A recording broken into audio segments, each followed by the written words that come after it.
I came home early to surprise my wife on our anniversary. Instead, I walked in on her brother going through my locked drawer. "Just borrowing what should have been ours," he said. My wife walked in and said, "It's family. Don't be so controlling." I looked at her, speechless. She added, "You owe us more than you think." I didn't raise my voice.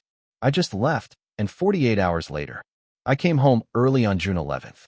It was a Tuesday, our 10th anniversary. We didn't have anything fancy planned. She said she had a spin class and maybe we'd grab dinner after. But I wanted to do something small, something real. I left work early, told my boss I had a stomach thing. On the way, I stopped at that French bakery she liked in downtown Scottsdale. Picked up one of those raspberry tarts we shared on our honeymoon. She always said it was the best dessert she ever had. I parked 2 blocks from the house. I thought it'd be cute to walk up and surprise her. I figured I'd catch her just getting back from the gym or still in her sweats. I wasn't expecting a parade, just something simple. Something that said, "I'm still here. I still care." The front door was unlocked. That was the first sign something was off. We never left the door unlocked. Ever. At first, I thought maybe she forgot to lock it when she left. But then I heard movement upstairs. Not footsteps like hers. Heavier. Slower. Male. I went up. Quiet. Our bedroom door was open just a crack, and through it I saw him. Nick, her brother. Squatting next to my closet. My drawer. The one I always kept locked. It had a key. Nobody else had one. The drawer was open. The lock was busted. He had my emergency cash in one hand, some documents in the other. I froze.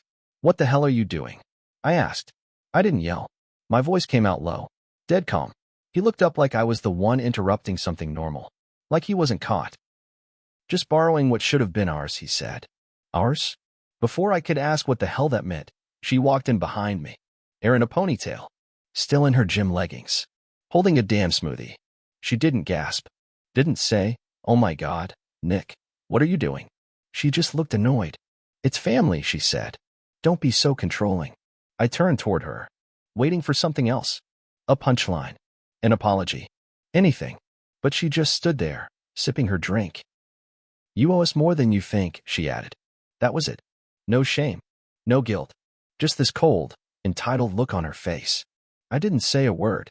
I didn't even look at Nick again. I walked down the stairs, out the door, and didn't stop walking until I hit my car. I drove east, no destination. Gas light came on just past Tempe. Pulled into some crummy motel. Paid cash. Sat on the bed with the tart still in its box. Didn't even open it. She texted that night. "Where are you?" Then the next morning. "We need to talk." Then, I didn't mean for it to come out like that. I didn't answer. I went to work the next day, put on a smile, shook hands in meetings, nodded at spreadsheets.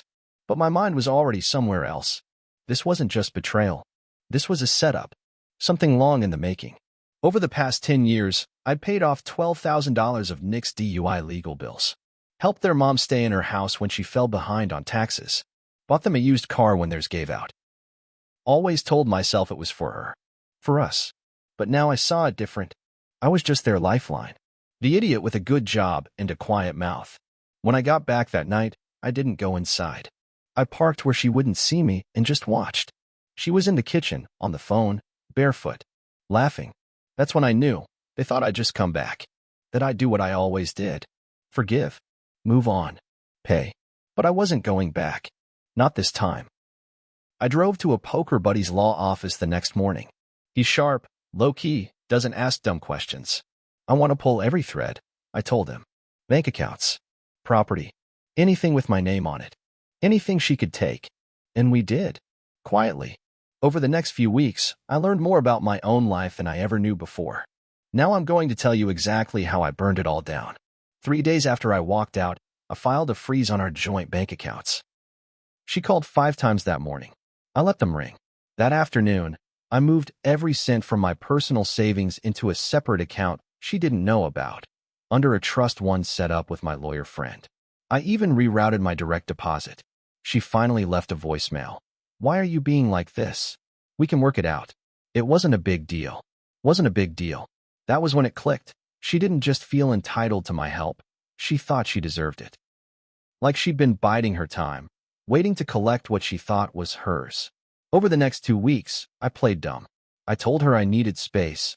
acted confused, hurt, but not angry. I let her think I was teetering on the edge of forgiveness. That's when the truth started to come out. Nick had been in my house dozens of times when I wasn't home. She let him in, gave him access to the alarm code, even after we argued about boundaries. I also found out she'd added his name as an authorized user on one of my credit cards a year ago. I only noticed because I checked the statements going back 18 months. I saw charges for electronics, flight tickets, even a $900 watch from a store in Chandler. I'd paid them all off, never looked twice. They were buried under groceries and gas and everyday stuff. I asked her about it once, casually, over text. Her response? It was easier that way. You're always so busy. That was her defense. I didn't confront her in person. Not yet. Instead, I started pulling my name off everything. House deed? Done. Car title? Done. We bought it in both our names, but I had paid 80%. I sold it, split the cash down the middle to avoid suspicion. Claimed I wanted something smaller. Then I went to my accountant and made one final move. I froze the trust fund her uncle had left to both of us when he passed, under the condition we used it for joint investments. She hadn't touched it yet, probably forgot about it. It was just sitting there, but I made sure she couldn't access it without both our signatures. Then I waited. She finally cornered me at a coffee shop 3 weeks later. I agreed to meet. I brought no emotion, just facts. I want to separate things, I said. Financially, legally, no drama. She blinked, confused. So you're divorcing me because Nick took some cash? I looked her dead in the eyes. I'm divorcing you because you handed him the keys. Because you made me feel like a stranger in my own house. And because you think I owe you something. She didn't deny it. Just leaned back in her chair, crossed her arms. You do owe us, she said. You were nothing when I met you. We built everything together. That's when I knew she believed it. Not just that I owed them, but that I didn't deserve what I had without their help. So I smiled once, stood up, and said, you'll find out soon what I really built. I walked out and left her sitting there. The next morning, I sent a package to Nick's apartment. No note. Just a copy of the police report I filed, listing every unauthorized charge, every signature forged, every time he accessed my property without consent. He thought I was bluffing, but I wasn't bluffing. I was loading the gun, so to speak. 2 weeks after I sent Nick that package, I got a call from a detective with the Scottsdale PD. Mr. Hanley, he said, we're following up on your report. Can you confirm you didn't authorize Mr. Wallace to access your financial accounts or remove property from your home? I can confirm, I said, and I have documentation. Nick had racked up over $11,000 in charges under my name. I had signed nothing. I had emails showing I'd told my wife not to give out access. I had copies of texts where she admitted it was easier that way. My lawyer helped organize everything into a clean little binder. Nick was arrested 3 days later. Credit card fraud, unlawful entry, and attempted theft. They offered him a plea deal, restitution and probation. He refused. His ego wouldn't let him. He claimed it was his sister's house too. Claimed he had a right to help himself. Meanwhile, my wife started playing victim. Posting vague things online about abandonment and spouses who turn into strangers. Her friends started reaching out to me. One even said, she's going through so much. Be kind. I said nothing. Just watched. Then I found out something else. Something she never meant for me to see. She had opened a private checking account 6 months earlier. The mailing address listed? Her mother's house. Every deposit was traced back to a company I'd helped her launch. A little online boutique I'd built from scratch with my developer friend. We registered it under her name to empower her. She never put $1 into it. Turns out, she'd been moving profits into that account quietly. Almost $40,000 total. When I brought it up, she tried to gaslight me. That business only worked because of my designs. You were just the tech guy. That tech guy filed a cease and desist the next day. Then I filed a civil suit for fraud and intellectual property theft. She didn't think I had the nerve. Then I found the nail in the coffin. She'd forged my name on a loan application 2 years ago to finance renovations for her mom's kitchen. She used our equity as collateral. I only caught it because I started pulling every document from our mortgage company. My signature was on a form I never saw. Forgery. Wire fraud. Identity theft. This time, I didn't call her. I didn't send a text. I sent everything to my lawyer and let him do the talking. She was served court papers while getting her nails done. I know because her friend filmed her reaction on Instagram. She screamed, cried, called me cold-blooded. Maybe I was. Maybe I had to be. But I wasn't done. I wanted her to feel it, not just legally, not just financially. I wanted her to feel publicly exposed for the leech she was. After the loan forgery came to light, her tone changed fast. Gone were the smug texts. Gone were the little jabs about how I'd never leave her. Now she was emailing me formal requests. Can we please discuss a resolution? Is there a way to avoid court? I ignored them. Her lawyer reached out, tried to get me to agree to mediation. I told mine, we'll go to court. Let everything be said out loud. Meanwhile, I went quiet on social media. Took down every photo that included her, her family, her name. She started to panic. Called my sister crying. Claimed I was smearing her name. I hadn't said a word to anyone. But the truth has a way of leaking. The boutique's followers started noticing her designs stopped updating. People asked questions. Where's the new collection? Why's the site down? I shut it down completely after winning an emergency injunction. Her supplier posted something vague. Sad to see people cheat the ones who helped them rise. That post got shared. Then more stories came out. Turns out, she hadn't been paying two of the part-time designers. They thought it was my company. One of them DM'd me directly. Said she was promised back pay. Sent screenshots. I added it to the civil case.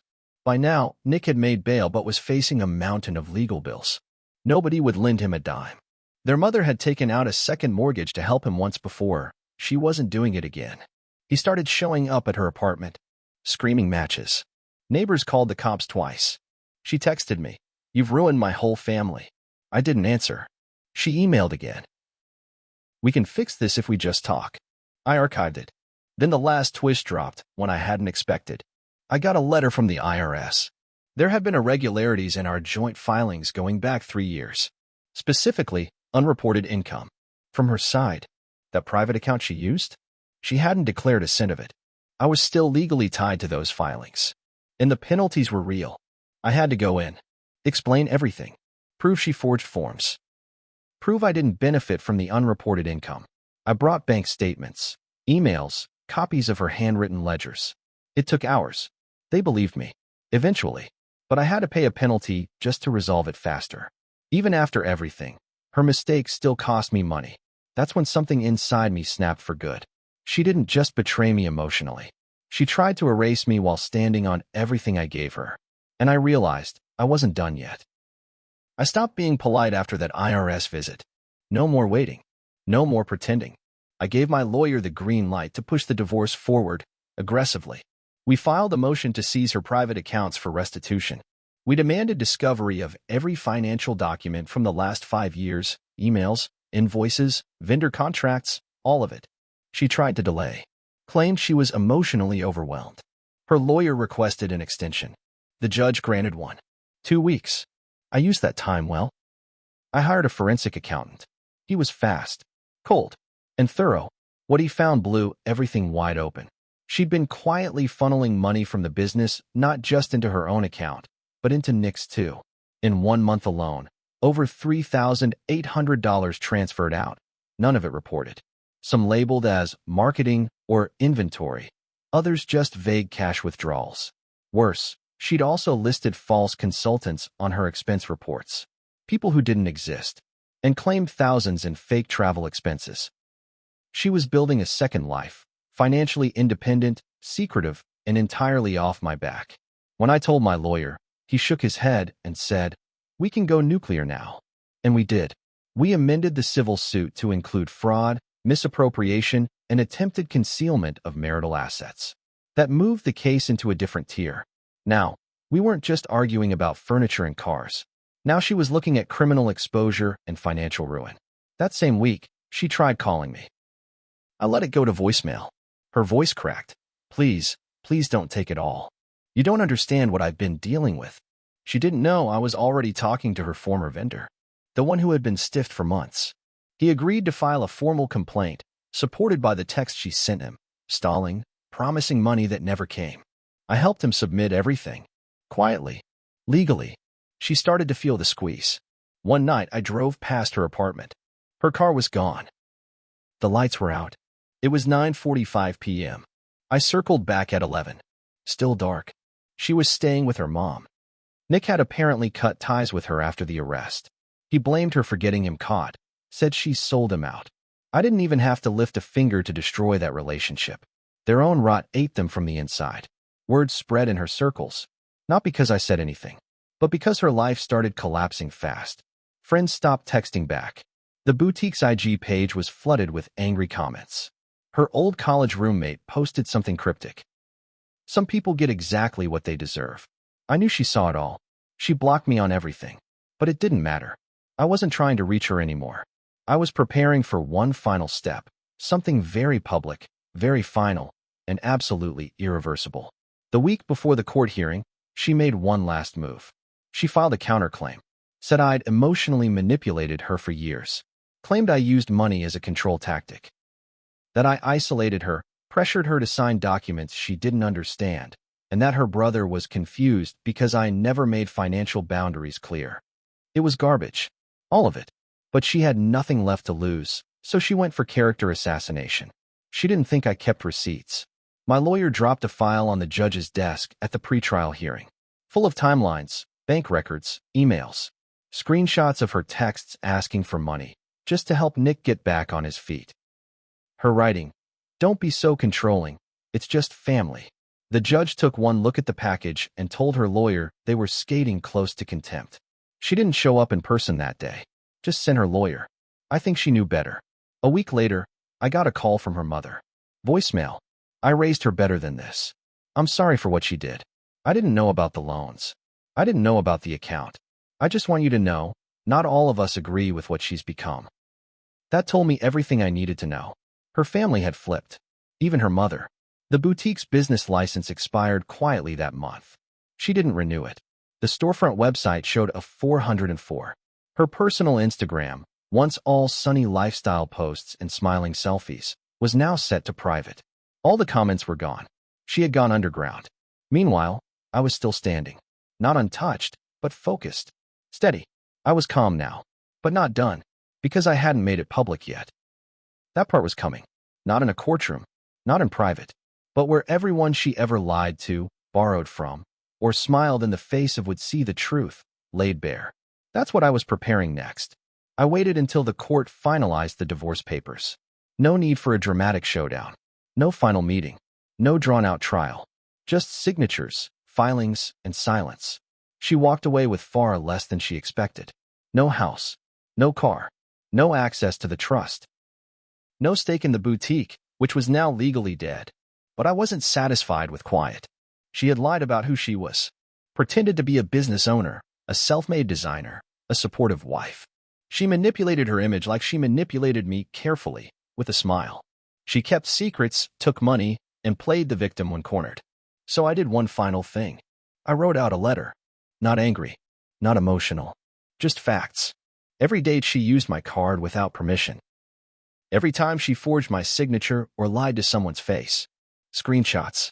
Transaction receipts. Court filings. The cease and desist order. The IRS penalties. I packaged it all into a PDF. Then I made a website. Simple. No flashy colors. No ads. Just a title. The truth about her name. I bought the domain with her full name in it. I included everything. I didn't add commentary. I didn't call her names. I just told the story from beginning to end. Step by step. Supported by documents, evidence, and quotes from her own texts. Then I sent the link privately to 3 people. Her old college roommate, the one she borrowed $5,000 from and ghosted. A boutique vendor she stiffed on a bulk order. The editor of a small Arizona lifestyle blog that once featured her in a local Women in Business series. That's all I did. I didn't post it on social media. I didn't spread it around. I just let it exist. And it didn't take long. The vendor shared it in a private business group. The college roommate posted the link with one sentence. She stole from everyone who ever tried to help her. The blog quietly updated their article with a note from the editor. Within a week, the site had over 30,000 hits. I know because I checked the analytics every night. She emailed me 3 days later.